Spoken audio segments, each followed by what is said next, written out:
Now students, come to the physics online class. So in case of work power energy, the most important the topic is elastic potential energy. So this is also one type of energy. So it is due to the configuration ಅಂತ ಹೇಳ್ಬಿಟ್ಟು ಹೇಳ್ತೀವಿ. So ಹಾಗಾಗಿ energy possessed by a body due to its configuration, that is called elastic potential energy ಅಂತ ಹೇಳ್ಬಿಟ್ಟು ಹೇಳ್ತೀವಿ. So simple ಆಗಿ ಒಂದು definition ತೆಗೆದುಕೊಂಡು ಎಕ್ಸಾಂಪಲ್ಸ್ ಕೊಟ್ಟೋಗ್ಬಿಡೋಣ. ಸೊ ಎಕ್ಸಾಂಪಲ್ಸ್ ತೆಗೆದುಕೊಂಡಾಗ already we are giving the different types of examples. The spring inside the clock ಅಥವಾ stretched ಬೋ, these are the examples for the elastic potential energy. Okay, so let us take the definition. The energy possessed by a body the energy possessed by a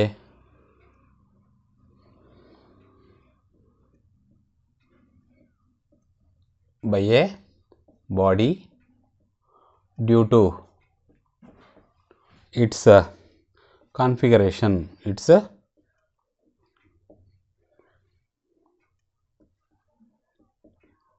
is called elastic potential energy. Elastic potential energy.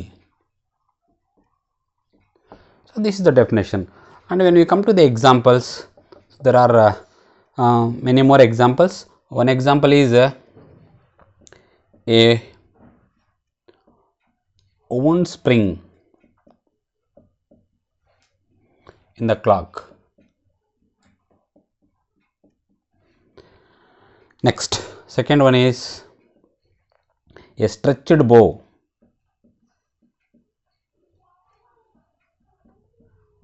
Stretched bow.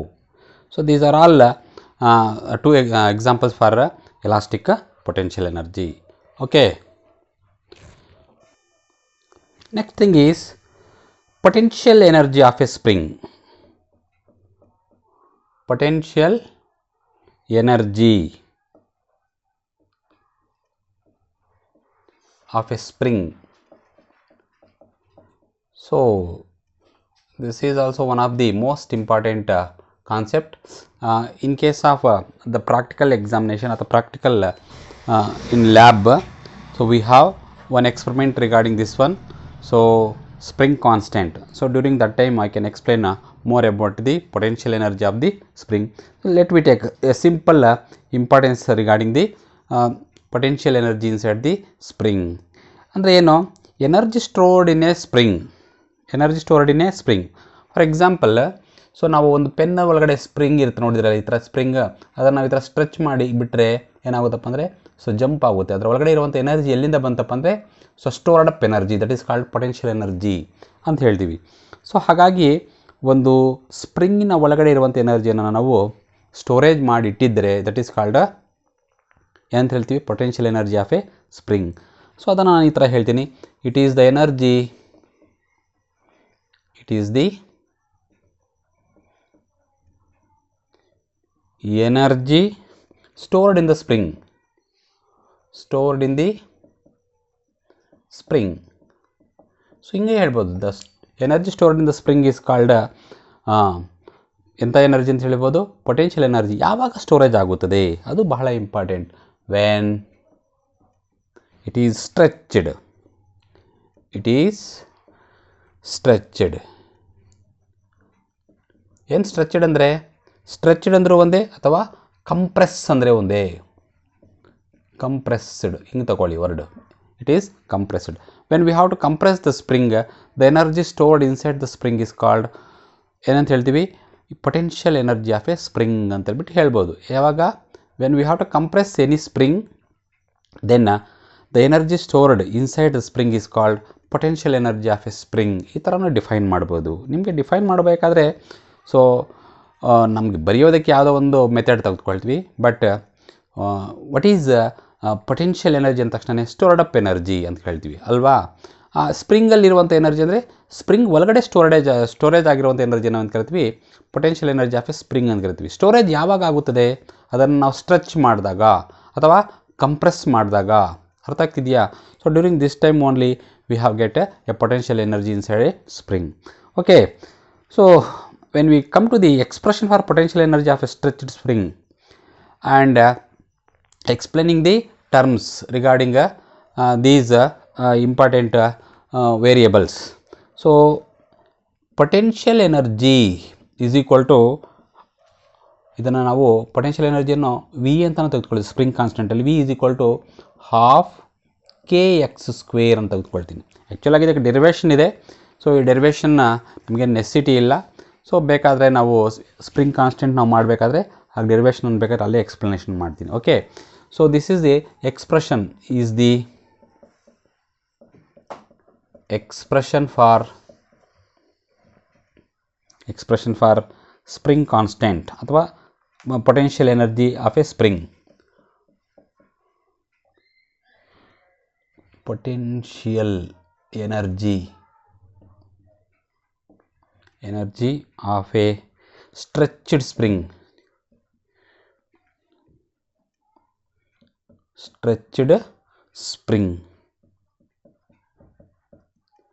So ಇಲ್ಲಿ where K ಅಂದರೆ K ಅಂದರೆ ಏನು ತಗೊಳ್ತೀವಿ? K is the spring constant.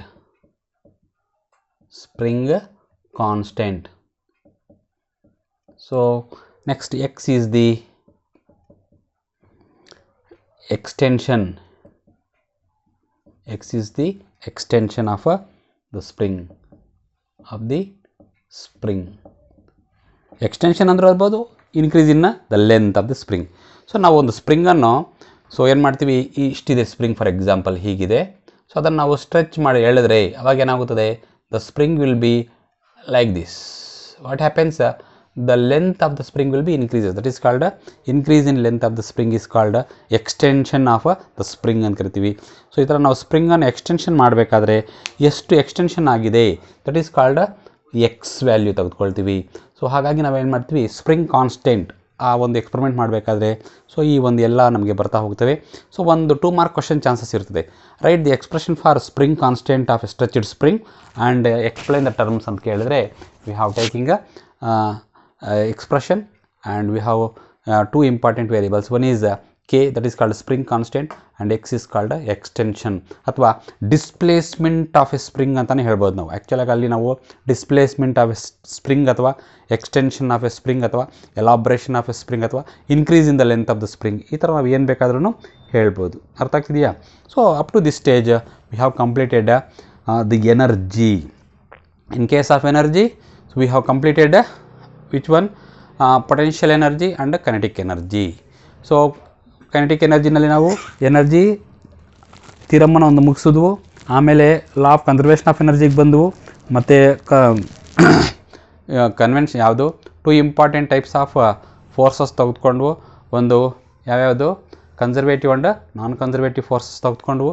So ಇವನ್ನೆಲ್ಲ ಮುಗಿದಾದಮೇಲೆ so example for law of conservation of body when it is falling from ಅಂತೇಳ್ಬಿಟ್ಟು ತೆಗೆದುಕೊಂಡಿದ್ವು. So ಅವನ್ನೆಲ್ಲ ನಾವು ಕ್ಲಿಯರ್ ಮಾಡಿಕೊಂಡು ಕೊನೆಗೆ ನಾವು potential energy of the spring, next potential energy, elastic potential energy, so ಇವನ್ನೆಲ್ಲ ನಾವು ಕ್ಲೋಸ್ ಮಾಡಿದ್ವಿ. So this completes your completion of energy. So energy is completed and work is completed. After completion of these two, then we have to enter into the power. Now come to the power. Students, when we come to the power, it is very simple definition ಅಥವಾ simple meaning. It is nothing but the rate of doing work. It is the rate of doing work. The rate of doing work is called the rate of doing work. The rate of doing work is called power. So ಏನು power ಅಂದರೆ, so ನಮಗೆ power is nothing but ನೋಡಿ ಈ ಥರ P ಅಂದರೆ power is equal to W ಅಂದರೆ work in particular interval of a time. ಅರ್ಥ ಆಗ್ತಿದೆಯಾ? So rate of doing work is called power ಅಂತೇಳ್ಬಿಟ್ಟು ತೆಗೆದುಕೊಳ್ತೀವಿ. ಸೊ ಇನ್ನೊಂದು ಥರ ಹೇಳಬೇಕಾದ್ರೆ ನಾವು the ratio of work done and the time taken ಅಂತಲೇ ಹೇಳ್ಬೋದು. ಏನಂತ ಹೇಳ್ಬೋದು? The ratio of work done and the time taken is called power ಅಂತಲೇ ಹೇಳ್ಬೋದು. So this is an expression for power. So the rate of doing work is called power, and this is the expression where W is nothing but work done, and T is equal to time taken to complete the work, time taken to complete the work. Thus we have one of the important the formula P is equal to W by T. So by using this simple expression we can calculate the power, we can calculate the work done, we can calculate the time. So ಈ ಮೂರು variables ಅಂತ ನಾವು ಮೂರು important ಪ್ರಾಬ್ಲಮ್ಸ್ನ ನಾವು solve ಮಾಡೋಕ್ಕೆ chances ಇರ್ತದೆ. ಅರ್ಥ ಆಗ್ತಿದೆಯಾ? So when we come to the SI unit, of power, SI unit of power ಏನು ಅಂದ್ಕೊಂಡಿದ್ದೀರಾ ನೀವು? ಸೊ ಆಲ್ರೆಡಿ ನಿಮಗೆ ಬಂದಿರೋದೆ SI unit of power is watt ಅಂತ ಕರಿತೀವಿ, watt. Symbol is W. So W is the symbol, watt is the SI unit of your power. ಅರ್ಥ ಆಗ್ತಿದೆಯಾ? So ಇದನ್ನು ನಾನು ನಿಮಗೆ ಯೂನಿಟ್ಸ್ ಆ್ಯಂಡ್ ಮೆಜರ್ಮೆಂಟ್ಸಲ್ಲಿ ಆಲ್ರೆಡಿ ಹೇಳಿದ್ದೆ. ಸೊ ಒಂದು ಬೈ ಚಾನ್ಸ್ ಏನಂತ ಕೇಳ್ಬೋದು, ಡಿಫೈನ್ ವ್ಯಾಟ್ ಅಂತ ಕೇಳ್ಬೋದು. ಸೊ ಅವಾಗ ಏನು ಮಾಡ್ತೀರಾ? So power is set to be 1 watt, when 1 joule of work done is takes place in 1 second ಅಂತ ಹೇಳ್ತೀನಿ. ಸೊ ಏನು ಯಾವ ಥರ ಹೇಳೋಣ ನಾವು?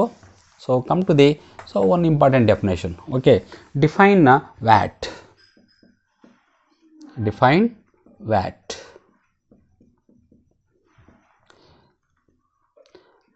ಇಲ್ಲಿ ಒಂದು ಇಂಪಾರ್ಟೆಂಟ್ ಅಬ್ಸರ್ವ್ ಮಾಡಿ, P is equal to W by T.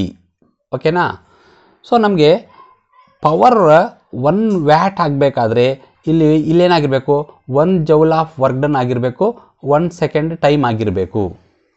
ಕರೆಕ್ಟಾ? ಪವರ್ ನಮಗೆ 1 ಆಗಬೇಕಂದ್ರೆ ಇದು 1 ಆಗಿರಬೇಕು, ಇದು 1 ಆಗಿರಬೇಕು. ಆವಾಗ 1 ಏನಾಗುತ್ತಪ್ಪ ಅಂದರೆ ಇದು ಕೂಡ 1 ಆಗುತ್ತದೆ. ಹಾಗಾಗಿ ನಮಗೆ ನಾವು ಡಿಫೈನ್ ಮಾಡೋದು ಹೇಗಪ್ಪ ಅಂದರೆ, 1 watt is defined as when ಏನು ತಗೊಳ್ತೀನಿ, when 1 joule of work is done in 1 second of time. ಅಥವಾ so in 1 second 1 joule of work is done, then the power is said to be 1 ಏನಂತ ಕರಿತೀವಿ, power is said to be 1 watt. So when 1 joule of work is done in 1 second of time, then 1 watt of power is obtained. So ನಾವು ಇದನ್ನು ನಾವು ಹೇಳ್ಬೋದು, then 1 watt of power is obtained ಅಂತ ಹೇಳ್ಬೋದು. then it is called 1 watt. then it is called 1 watt. So ಹಿಂಗೆ ತಗೋಬೋದು ನೀವು. ಅಥವಾ 1 watt is defined as when 1 joule of work is done in 1 second. ಈ ಥರನೂ ಹೇಳಿ ನೀವು ಬೇಕಾದರೆ. ಅರ್ಥ ಆಗ್ತಿದೆ? ಬ್ರ್ಯಾಕೆಟಲ್ಲಿರೋದನ್ನು ಬಿಟ್ಬಿಟ್ಟು ಹೇಳ್ಬೋದು, ಬ್ರ್ಯಾಕೆಟಲ್ಲಿರೋದನ್ನು ನೀವು ಬೇಕಾದರೂ ತಗೋಬೋದು. when 1 joule of work done is takes place in 1 second of time, then it is called 1 watt. ಅಥವಾ 1 watt is said to be 1 joule of work done in 1 second. ಅರ್ಥ ಆಗ್ತಿದೆಯಾ? ಸೊ ಈ ಥರ ನೀವು ತೆಗೆದುಕೊಂಡು ಅದನ್ನು ಕ್ಲಿಯರ್ ಮಾಡಿ. ಇದು ನೆಸೆಸಿಟಿ ಇಲ್ಲ ನಿಮಗೆ ಡೆಫಿನೇಷನ್ಗೆ. ಅರ್ಥ ಆಗ್ತಿದೆಯಾ? So when we come to the ಏನು your SI unit, so watt ಇದೆಯಲ್ವಾ, ಸೊ ಈ ವ್ಯಾಟನ್ನು ನಾವು ಸ್ಮಾಲ್ ಯೂನಿಟ್ ಅಂತ ತೆಗೆದುಕೊಳ್ತೀವಿ. ಸೊ ನಾವು ಇವಾಗ when we come to the specially in case of your homes, ನೀವು ಮೋಟಾರ್ಸನ್ನು ಯೂಸ್ ಮಾಡ್ತೀರಲ್ವ, ಯಾವ ಮೋಟಾರ್ಸನ್ನು, ಪಂಪ್ ಸೆಟ್ ಮೋಟರ್ಸನ್ನು ಯೂಸ್ ಮಾಡ್ತಿರ್ತೀರ ವಾಟರ್ನ ಲಿಫ್ಟ್ ಮಾಡೋದಕ್ಕೆ. ಸೊ ಈ ಪಂಪ್ ಸೆಟ್ ಮೋಟರ್ಸನ್ನು ಯುಟಿಲೈಸ್ ಮಾಡ್ತಿರ್ಬೇಕಾದ್ರೆ, so we have observed on that pump set it is 1 HP, 2 HP. So what is the meaning of HP? Is nothing but horse power ಅಂತ ತೆಗೆದುಕೊಳ್ತೀವಿ. ಏನಂತ ತೆಗೆದುಕೊಳ್ತೀವಿ? HP is nothing but horse power.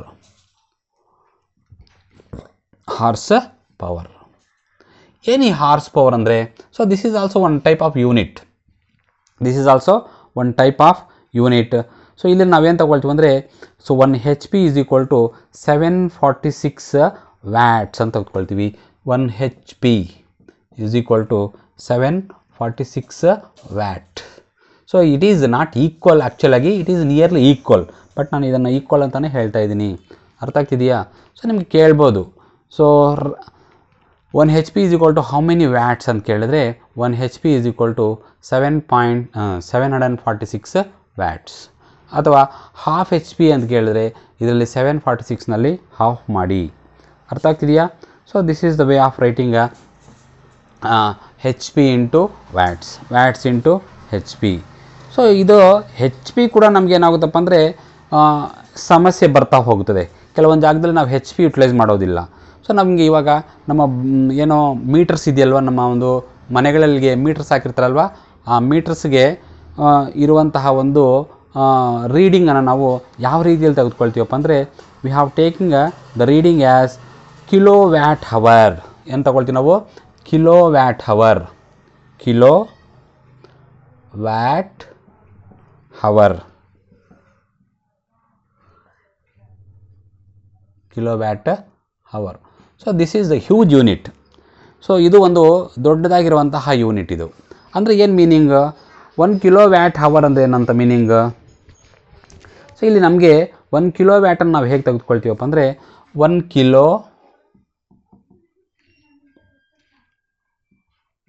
Watt into 1 hour ಅಂತ ತೆಗೆದುಕೊಳ್ತೀವಿ. 1 hour. So 1 kilo watt ಅಂದರೆ ಏನು ತಗೊಳ್ತೀವಿ? Watt ಅಂದರೆ ಏನು? Joules per second. ಕಿಲೋ ಅಂದರೆ 10⁻³ ಜೌಲ್ಸ್ ಪರ್ ಸೆಕೆಂಡ್ ಇಂಟು ನಮಗೆ 1 ಹವರ್ಗೆ ಸೆಕೆಂಡ್ಸ್ ಎಷ್ಟು? 3600 ಸೆಕೆಂಡ್ಸ್. ಅರ್ಥ ಆಗ್ತಿದೆಯಾ? ಸೊ ಕಿಲೋಗೆ ಎಷ್ಟು ಜೀರೋಗಳಿರ್ತವೆ? 3 ಜೀರೋಗಳಿರ್ತವೆ. 3600 ಮತ್ತು ಎಷ್ಟು ಜೀರೋಗಳಿರ್ತವೆ? 10⁻³ ಅಂದರೆ 3 ಜೀರೋಸ್ ಟೋಟಲ್ ಆಗಿ. So this is the amount of ಏನು 1 ಕಿಲೋ ವ್ಯಾಟ್ ಹವರ್ ಅಥವಾ kilo watt hour is equal to ಏನು ಹೇಳ್ತೀವಿ? ಸೊ 36 ಎಷ್ಟು? 3 lakhs ಅಥವಾ unit 10, 100, 1000, 10,000, lakhs, 10 lakhs. 36 lakhs joules. 36 lakhs joules is equal to 1 kilo watt hour. ಇವಾಗ ನಮಗೆ 1 unit ಅಂತ ನಾವು ತಗೊಳ್ತೀವಿ. So 1 unit is nothing but 1 kilo watt ಹವರಲ್ಲಿ ನಾವು ಮೆಜರ್ಮೆಂಟ್ ತೆಗೆದುಕೊಳ್ತೀವಿ. ಎಲ್ಲಿ? ನಮ್ಮ ಒಂದು ಮೀಟರ್ ರೀಡಿಂಗ್ನಲ್ಲಿ. This is the unit used to calculate the current inside our homes. ಅರ್ಥ ಆಗ್ತಿದೆಯಾ? ಅದಕ್ಕೆ ನಾನು 1 kilo watt, 1 kilo watt hour is equal to 36 into 10 to the power of how many zeros? 5 zeros. That is the value of 1 kilowatt hour. 1 kilowatt hour is equal to 36 into 10 to the power of 5 joules. So this is one of the best unit used to measure the current in our homes. ಅರ್ಥ ಆಗ್ತಿದೆಯಾ? ನಾವು ಕರೆಂಟನ್ನು ಅವರು ತಗೊಂಡು ಬಂದು bill ಮಾಡೋದಕ್ಕೆ ನಮ್ಮ ಒಂದು ಮೊಬೈಲ್ಸಲ್ಲಿ ಹಿಂಗೆ ಓದ್ತಾ ಇರ್ತಾರೆ, ಮೀಟರ್ ರೀಡಿಂಗ್ ನೋಡ್ತಾ ಇರ್ತಾರೆ. ಅದರಲ್ಲಿ ಏನಾಗುತ್ತಪ್ಪ ಅಂದರೆ 1 ಕಿಲೋ ವ್ಯಾಟ್ ಹವರ್ ಅಂದರೆ 1 unit of current is completed ಅಂತ. ಅರ್ಥ ಆಗ್ತಿದೆಯಾ? So this is the way of measuring the current. Okay. Now students, so one important derivation is there here. So show that power is equal to the dot product of force and velocity. So ಇದು ಬಹಳ important question for 3 marks. ಇದು 3 marks ಬಹಳ ಸತಿ ಕೇಳಿದ್ದಾನೆ. ಅರ್ಥ ಆಗ್ತಿದೆಯಾ? So ಇದನ್ನು ನಾವು derive ಮಾಡೋದು ಹೇಗೆ? ಅಥವಾ show that P is equal to F into V ಅಂತಲೂ ಕೇಳಿದ್ದಾನೆ. Show that P is equal to F into V ಹಿಂಗೂ ಕೇಳಿದ್ದಾನೆ ಕ್ವೆಶನ್ನು. ಸೊ ಅದನ್ನು ನಾವು ಎರಡು ಥರ ತೊಗೋಬೋದು. So first we have to take we have. So ನಮ್ಗೆ ಗೊತ್ತಿರೋದು ಏನು ಗೊತ್ತಿದೆ? ಪವರ್ ಗೊತ್ತಿದೆ. So power is equal to work done divided by time. So this is the formula for power. So ಪವರ್ಗೆ ನಾವು P ಅಂತ ತೆಗೆದುಕೊಳ್ತೀನಿ. ವರ್ಕ್ ಡನ್ಗೆ ಏನು ತಗೋಬೋದು ನಾವು? Force into displacement. Force into displacement is nothing but work done. ಫೋರ್ಸ್ಗೆ F ಅಂತ ಬರಿತೀನಿ, ಡಿಸ್ಪ್ಲೇಸ್ಮೆಂಟ್ಗೆ ನಾನು ಏನು ತೆಗೆದುಕೊಳ್ತೀನಿ? ಸೊ dx ಅಂತ ತೆಗೆದುಕೊಳ್ತೀನಿ. dx is the small displacement and dt is the small time taken. D X by D T is the displacement divided by time ಅಂತ ತೆಗೆದುಕೊಂಡಿದ್ದೀನಿ. ಅರ್ಥ ಆಗ್ತಿದೆಯಾ? Because W is equal to force into displacement ಅಂತ ನಮ್ಗೆ ಗೊತ್ತಿದೆ. So ಅದನ್ನು ಇನ್ನು ಮುಂದೆ ಏನು ಮಾಡ್ತೀನಿ, P is equal to F ಹಿಂಗೆ ಇಡ್ತೀನಿ. So D X by D T, D X by D T. So D X by D T ಅಂದರೆ ಏನು? Displacement divided by time is nothing but velocity. ಕರೆಕ್ಟಾ? Displacement divided by time is nothing but velocity. So ಹಾಗಾಗಿ ನಾನು ಏನು ಮಾಡ್ತೀನಿ, this is equal to F into V ಅಂತ ಇಟ್ಕೊಳ್ತೀನಿ, force into velocity. So ಇದನ್ನು ನಿಮಗೆ ವೆಕ್ಟರ್ ಫಾರ್ಮ್ನಲ್ಲಿ ಬರೀರಿ ಅಂತ ಕೇಳಿದ್ದಾನೆ. ಸೊ ಇನ್ನು ವೆಕ್ಟರ್ ಫಾರ್ಮ್ನಲ್ಲೇ ಕೇಳೋದು ಜಾಸ್ತಿ, ಇನ್ನು ವೆಕ್ಟರ್ ಫಾರಮ್. ಸೊ ನೀವು when you come to the vector form, P is equal to vector F dot vector V. So ಯಾಕೆ ನಾವು ಈ ಥರ ತಗೊಳ್ತೀವಿ ಅಪ್ಪ ಅಂದರೆ, ಆ್ಯಕ್ಚುಲಾಗಿ ನಮಗೆ ಸೊ ಇದು power P is equal to force into velocity ನಾವು ಯಾವಾಗ ತಗೊಳ್ಳೋದಿಲ್ಲ. ಇದು ಇಲ್ಲಿ ನಮಗೆ ಡಾಟ್ ಇದೆಯಲ್ಲ, ಡಾಟ್ ಪ್ರಾಡಕ್ಟಿಗೆ ಒಂದು ಇಂಪಾರ್ಟೆಂಟಾಗಿ ಆ್ಯಂಗಲ್ ಇರ್ತದೆ, ದಟ್ ಈಸ್ ಕಾಲ್ಡ್ ಕಾಂಪೊನೆಂಟ್ ತೆಗೆದುಕೊಳ್ತೀವಿ, that is called cos theta ತೆಗೆದುಕೊಂಡಿರ್ತೀವಿ. So P is equal to F V cos theta, F V cos theta. So ನೀವು ಎಫ್ ವಿ ಕಾಸ್ ಥೀಟಾ ಆದರೂ ತೆಗೆದುಕೊಳ್ಳಿ ಕಾಂಪೊನೆಂಟ್ ತೆಗೆದುಕೊಂಡು, ಇಲ್ಲಾಂದರೆ ಇಲ್ಲಿಗೆ ಆದರೂ ನೀವು ಎಂಡ್ ಮಾಡ್ಬೋದು. So P is equal to F V cos theta ಅಂದರೂ ಒಂದೇ, P is equal to F into V, F dot V. So this is the dot product and this is the vector form of power. So this is the way of simplest form of giving the expression for power and product of force and velocity. ಅರ್ಥ ಆಗ್ತಿದೆಯಾ? So this completes your power. Okay, so in the next class we have to enter into the one important concept that is called collision. This is also very important. In case of collision, there is a must and should 5 mark or 3 mark question is a chance. Therefore, we have to take the collision in the next class. What is collision? Types of collision, elastic collision, inelastic collision, and the important collision ಗೆ important derivations ಇದೆ. ಆ ಡೆರಿವೇಷನ್ಸನ್ನು next ಕ್ಲಾಸಲ್ಲಿ ನೋಡೋಣ. Okay, so thank you.